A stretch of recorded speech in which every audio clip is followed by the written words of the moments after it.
श्रीपादराजम शरणं प्रपद्ये. अध्याय 29. श्रीपाद श्रीवल्लभांचा दिव्य उपदेश. आम्ही कुरुगड्डीमध्ये श्रीपाद प्रभूंचं दर्शन घेऊन त्यांच्या आज्ञेनंच त्यांच्या समीप बसलो. तेव्हा प्रभू म्हणाले, अनन्य भावानं मला शरण येणाऱ्या साधकांचं मी सदैव रक्षण करतो. हे श्रोते हो, हा देशकाल माझ्या हातातील चेंडूप्रमाणे आहे.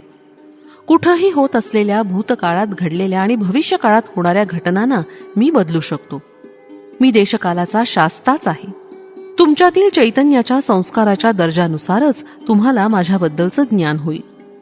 सर्व धर्मांचा परित्याग करून तुमच्या अंतरंगातील अंतर्यामी रूपात असलेल्या मला अनन्य भावानं शरण आल्यास, माझ्या आदेशानुसार कर्मांचं पालन केल्यास मी तुमचा सर्व भार वाहून तुम्हाला जीवनमुक्त करीन.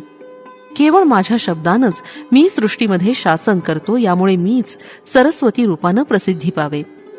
कलियुगातील मानव हा हिरण्यकश्यपू सारखाच असेल.